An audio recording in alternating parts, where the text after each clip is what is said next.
سپہر کے 3 بجے ہیں۔ السلام علیکم، یہ ریڈیو پاکستان ہے۔ عرفانہ شاہین سے خبریں سنیے۔ اہم خبروں کا خلاصہ۔ وزیر اعظم نے چیف جسٹس پاکستان سے آج سپریم کورٹ میں ملاقات کی۔ پاکستان نے بشام میں دہشت گردوں کے حملے کے منصوبہ سازوں، سہولت کاروں اور ان کے اعلی کاروں کو کیفر کردار تک پہنچانے کے عزم کا اعادہ کیا ہے۔ وزیر اطلاعات نے جعلی اور جھوٹی خبروں کی روک تھام کے لیے ضابطہ اخلاق اپنانے کی ضرورت پر زور دیا ہے۔ پنجاب حکومت نے کسانوں کو 56 اقسام کی زرعی مشینری رعایتی قیمت پر فراہم کرنے کا فیصلہ کیا ہے۔ اقوام متحدہ کی ایک تازہ رپورٹ میں بتایا گیا ہے کہ غزہ پر اسرائیل کی مسلسل وحشیانہ بمباری میں گزشتہ سال 7 اکتوبر سے اب تک 212 اسکولوں کو نقصان پہنچایا گیا۔ اور لبنان میں ایک ایمبولینس اسٹیشن پر اسرائیلی حملے میں طبی عملے کے ساتھ اہلکار ہلاک ہو گئے ہیں۔ خبریں تفصیل کے ساتھ۔ وزیر اعظم شہباز شریف نے آج اسلام آباد میں سپریم کورٹ میں چیف جسٹس آف پاکستان قاضی فائز عیسی سے ملاقات کی۔ وزیر قانون اعظم نذیر تارڑ اور اٹارنی جنرل بھی اس موقع پر موجود تھے۔ پاکستان نے بشام میں دہشت گرد حملے کے منصوبہ سازوں، سہولت کاروں اور اعلی کاروں کو کیفر کردار تک پہنچانے کے عزم کا اعادہ کیا ہے، جس کے باعث 5 چینی باشندوں نے اپنی جانیں گنوا دیں۔ دفتر خارجہ کی ترجمان ممتاز زہرا بلوچ نے آج اسلام آباد میں اپنی ہفتہ وار نیوز بریفنگ کے دوران کہا کہ یہ حملہ پاک چین دوستی کے دشمنوں کی کارستانی ہے۔ انہوں نے کہا کہ اس قسم کی سازشیں کامیاب نہیں ہوں گی اور ہم سی پیک کی ترقی اور تعاون کے فروغ کے لیے مل کر کام کرتے رہیں گے۔ ممتاز زہرا بلوچ نے کہا کہ پاکستان چینی باشندوں، منصوبوں اور ملک میں موجود چینی اداروں کی حفاظت اور سلامتی یقینی بنانے کے لیے چینی بھائیوں کے ساتھ کام جاری رکھے گا۔ ایک سوال کے جواب میں ترجمان نے کہا کہ سن 2019 میں بھارت کی جانب سے مقبوضہ جموں کشمیر میں غیر قانونی اقدامات کے بعد پاک بھارت تجارتی تعلقات ختم ہو چکے ہیں۔ ممتاز زہرا بلوچ نے واضح کیا کہ قابض بھارتی حکام مقبوضہ جموں کشمیر میں دریافت کیے گئے لیتھیم کے ذخائر کے کچھ بلاک نیلام کرنے کی منصوبہ بندی کر رہے ہیں۔ انہوں نے بھارت کو خبردار کیا کہ وہ استحصالی منصوبہ ترک کر دے اور کشمیریوں کی اپنی زمین اور قدرتی وسائل کے حق کا احترام کرے۔ ممتاز زہرا بلوچ نے اقوام متحدہ کے سلامتی کونسل کے قراردادوں کے مطابق فوری جنگ بندی کے مطالبے کے باوجود غزہ میں وحشی اسرائیل کی طرف سے جاری قتل عام پر بھی گہری تشویش کا اظہار کیا۔ وزیر اطلاعات عطاء اللہ تارڑ نے کہا ہے کہ جعلی اور جھوٹی خبروں میں ایک اہم عالمی مسئلہ ہے اور اس مسئلے کے حل کے لیے ضابطہ اخلاق وضع کرنے کی ضرورت ہے۔ انہوں نے یہ بات برطانوی ہائی کمیشن کی پولیٹیکل کاؤنسلر جو ویئر سے آج اسلام آباد میں ملاقات میں کہی۔ ملاقات میں ذرائع ابلاغ، فلم اور ڈرامے سمیت مختلف شعبوں میں باہمی تعاون سے متعلق امور پر تبادلہ خیال کیا گیا۔ وفاقی وزیر نے صحافیوں پر زور دیا کہ وہ خبروں کی مکمل تصدیق کے بعد ان کی نشر و اشاعت کریں اور خصوصاً سوشل میڈیا پر اس حوالے سے کام کرنے کی ضرورت ہے۔ برطانوی ہائی کمیشن کی پولیٹیکل کاؤنسلر نے اس موقع پر اطلاعات و نشریات کی وزیر کا عہدہ سنبھالنے پر عطاء اللہ تارڑ کو مبارکباد دی اور مختلف شعبوں میں پاکستان اور برطانیہ کے تعاون کو فروغ دینے کی مکمل یقین دہانی کرائی۔ صنعتوں اور پیداوار کے وزیر رانا تنویر حسین نے چھوٹے اور درمیانے درجے کے کاروبار کے ترقیاتی ادارے پر زور دیا ہے کہ وہ انسانی وسائل کی ترقی پر خصوصی توجہ دیں۔ انہوں نے آج اسلام آباد میں ایک اجلاس کی صدارت کرتے ہوئے خواتین کو ملکی معاشی ترقی میں آگے لانے کے لیے کاروبار کرنے کے مواقع فراہم کرنے کی ضرورت پر زور دیا۔ پنجاب کی وزیر اعلیٰ مریم نواز نے Lahore ring road southern loop 3 منصوبے کی جلد تکمیل کی ہدایت کی ہے۔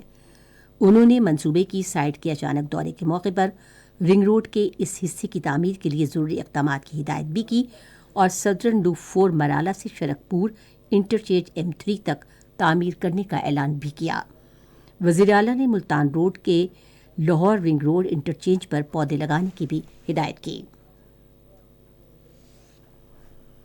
پنجاب حکومت نے کاشتکاروں کو 56 اقسام کی مشینری فراہم کرنے کا فیصلہ کیا ہے۔ یہ فیصلہ آج لاہور میں پنجاب کی وزیر اعلیٰ مریم نواز کی صدارت میں ایک اجلاس میں کیا گیا۔ اجلاس کو بتایا گیا کہ اس منصوبے کے تحت 2 ارب روپے مالیت کا زرعی ساز و سامان خریدا جائے گا اور کاشتکاروں کو ارزاں نرخوں پر دیا جائے گا۔ یہ خبریں آپ ریڈیو پاکستان سے سن رہے ہیں۔ پاکستان نے خصوصی سرمایہ کاری سہولت کونسل کے سرسبز پاکستان اقدام کے تحت اعلیٰ نسل کے مویشیوں کی درآمد کے لیے برازیل کے ساتھ ایک معاہدے پر دستخط کیے ہیں۔ اس اقدام کے تحت قائم ہونے والی کمپنی فونگرو نے معاہدے میں اہم کردار ادا کیا۔ معاہدے کے تحت پاکستان برازیل سے مویشیوں کی 9 نسلیں برآمد کرے گا۔ برازیل کے سفیر آلتینو ویریو نے ایک انٹرویو میں کہا کہ پاکستان اور برازیل کے درمیان باہمی تجارت کو فروغ دینے کے وسیع مواقع موجود ہیں۔ دہشت گرد تنظیمیں افغانستان سے اسمگل کیا گیا امریکی ساختہ اسلحہ استعمال کر رہی ہیں اور پاکستان میں دہشت گردی کی کارروائیاں کر رہی ہیں۔ اس ضمن میں قابل اعتبار شواہد بھی سامنے آئے ہیں۔ تربت کے نیول بیس پر بلوچ لبریشن آرمی کے حالیہ حملے میں مارے گئے دہشت گردوں سے امریکی ساخت M32 شارٹ گرینیڈ لانچر اور اندھیرے میں دیکھنے والی اینکیں برآمد ہوئیں۔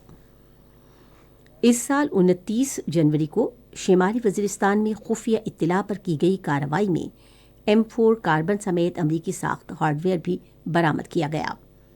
چترال اور جوب گریجن کی 2 فوجی چوکیوں اور میاں والی ایئر بیس پر جدید امریکی ہتھیاروں سے حملہ کیا گیا۔ ڈیرہ اسماعیل خان کے علاقے داربند پر حملے میں اندھیرے میں دیکھنے والی اینکیں اور امریکی رائفلز استعمال کی گئیں۔ اسی طرح ضلع جوب، میران شاہ، ضلع باجوڑ، میر علی اور ٹانگ میں خفیہ اطلاع پر کی گئی کارروائیوں میں دہشت گردوں سے امریکی ساختہ اسلحہ برآمد ہوا۔ یہ ایک مسلمہ حقیقت ہے کہ افغان سرزمین کو پاکستان کے خلاف استعمال کیا جا رہا ہے۔ پاکستان اسٹاک ایکسچینج میں آج کاروبار کے آغاز میں مثبت رجحان دیکھا گیا اور KSE 100 انڈیکس میں 600 سے زائد پوائنٹس کا اضافہ ہوا۔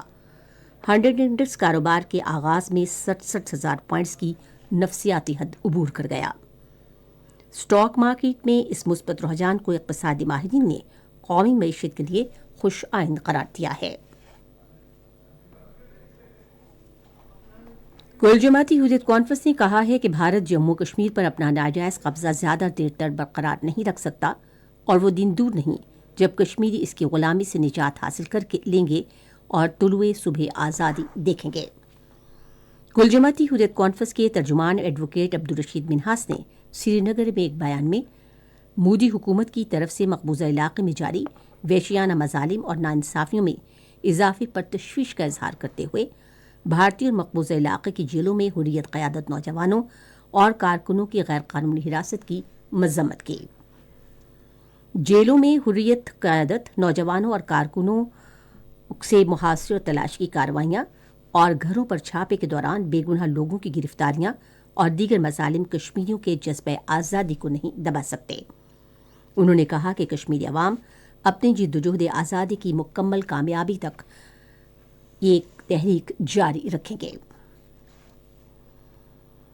اقوام متحدہ کے بچوں کے ادارے نے کہا ہے کہ غزہ پر اسرائیل کی مسلسل وحشیانہ بمباری میں گزشتہ سال 7 اکتوبر سے اب تک 212 اسکولوں کو براہ راست نشانہ بنایا گیا۔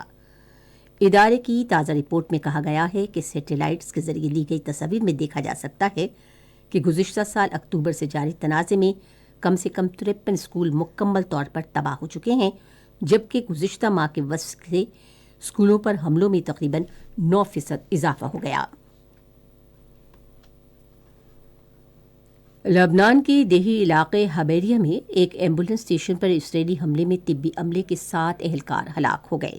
یہ حملہ اسرائیل کی جانب سے سرحد پر شدید بمباری کے دوران کیا گیا۔ ریڈیو پاکستان آج شام 4:20 پر اپنے قومی نشریاتی رابطے پر غزوہ بدر کے حوالے سے خصوصی پروگرام نشر کرے گا۔